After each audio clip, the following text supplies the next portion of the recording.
Good morning. That is the glow of the glorious sun on my face as it pierces its head just over the horizon. Wake up every morning and do a little sun gazing.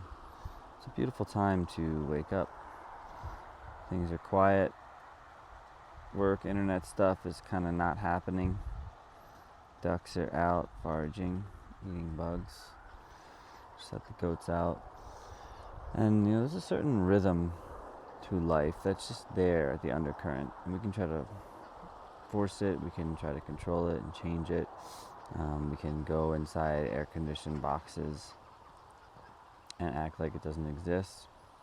All fine and dandy. However, it still exists, it's still there. And I'm not someone who's here to say that you have to be some naturalist or some back to the ways things were, that's better, that's right. I can't tell you what's right for you. Which is why I focus on just what makes sense. Having a level of discernment, having a level of clarity, of knowing, of understanding what's happening in a moment can be a beautiful thing, but moments are always changing. There's no everlasting thing that just we can hold on to. We're in a constant state of motion, of change. And being in this state, being in this curiosity, being in this wonder opens us up to what makes sense. And this goes to me, it goes beyond thinking about, oh, is this right, is this wrong, is this good, is this bad? It's just like, everything you know, can you discern what makes sense? Right? Because I like to say there aren't choices, it's just the way. So when we get beyond the choice, when we get beyond the should I do this or should I do that, we can search for just what makes sense.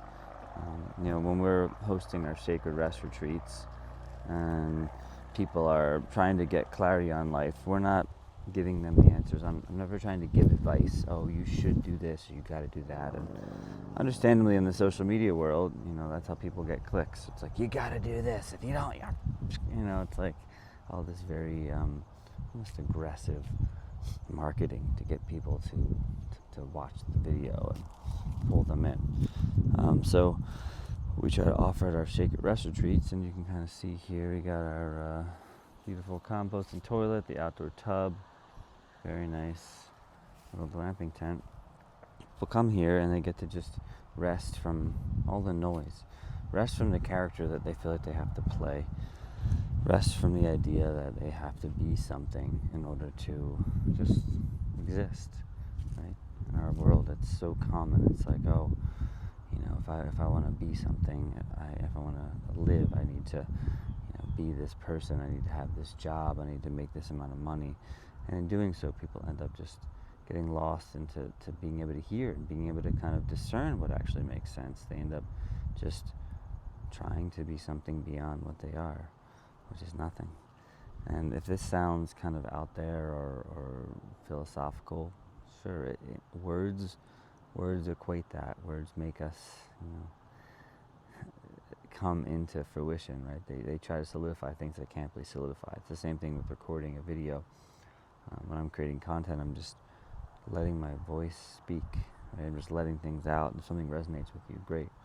But the reason we do these, sacred rest retreats is because we've just seen there's so many people that are burnt out from trying to heal, trying to fix, trying to better, all these things. And it's like, can you just come here and can you just be? Can you just exist for a little bit?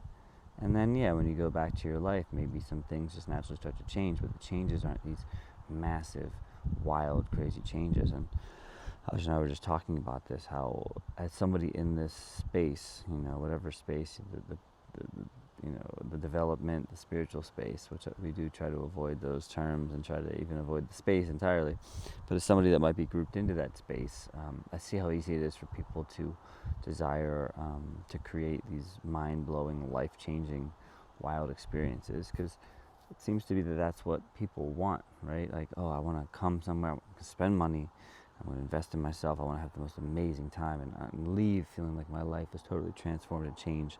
I hear people say this all the time. They're like, I had the most life-changing experience. And I'm like, well, what does that really mean? Because we're equating these massive highs, right? And going to Peru in the jungle and doing medicine or something, to these massive, like, it totally blew my mind open. which can be fine and dandy and all. I've gone there. But what is it doing to the nervous system? What is it doing to, the reality of what's happening for us? Because if we're seeking these highs and we're assuming that, the life-changing thing is what I'm after, and that it has to happen in a weekend or overnight or in a moment, we often miss the slowness that is, which is to me like, putting my feet on the ground, being barefoot, working in the soil, working with the plants, connecting with people, sharing meals, playing music, the simple things that take time, right? You can't build a garden in 10 seconds, right? You can't just rip up all the soil and throw new compost in and plant seeds and expect tomorrow that everything's going to be great. No, there's a slowness to it. And so those that seek these grand highs, they might get them, and then they start equating, okay, I had this life-changing moment, but I got to have more, and I got to find another thing that's even more mind-blowing and out there. What you do is you often get stuck in this cycle of trying to heal, trying to fix, trying to find these peak experiences. And so what Aj and I were talking about is like, how do we, as people that maybe host or teach, not have our ego run the ship? Because the ego is the thing that wants to give people that. I see how, like, when we first started doing these retreats, that are much more subtle than things I've done in the past.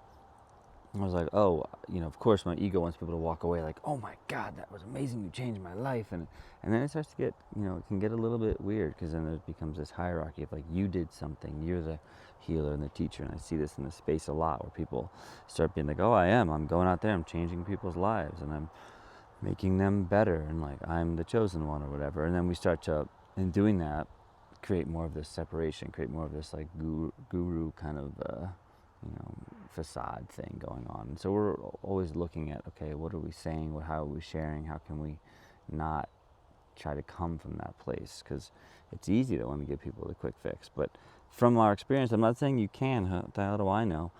But from our experience, it's the slow, right? It's a slow and subtle thing where people can walk away and be like, that was nice. And then weeks, months, years go by, and we have a lot of repeat retreat people because of that, and people end up working with me one-on-one because of that, because they're like, oh no, I realize that this lifestyle takes a long time, and it's subtle, and it doesn't just blow your face up. It's like maybe in years you look back and you're like, oh wow, that actually was impactful. So can I be okay with that delayed reaction? Can my ego be like, I don't need people to be all excited and praising. It doesn't mean people aren't. I've had times where you still get those experiences, but they're like, wow, that was just really meaningful, and da-da-da-da. And then people, of course, seem to enjoy the retreats, otherwise they wouldn't come back.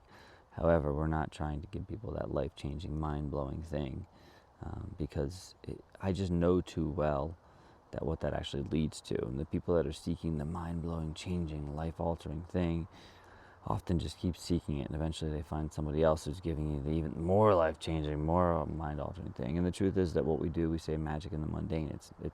It's very subtle. It's very it just is. It's kind of like, once you've gone through and you've woken up and everything's like wild, endless possibilities, you eventually come to this place of like, all right, cool, yeah, anything's possible. Life is made of energy, and there's magic, and there's all these things. And what I want to do now. Do I want to have a family? Do I want to hike a mountain? Do I want to cook some food? It's like, cool. Those things are magic. They're not seen as magical, right? Having a kid isn't touted as like these magical Hindu, ritualistic, Tibetan, wild, Peruvian things, but like, jungly, whatever. But to me, having a child has been the most magical thing.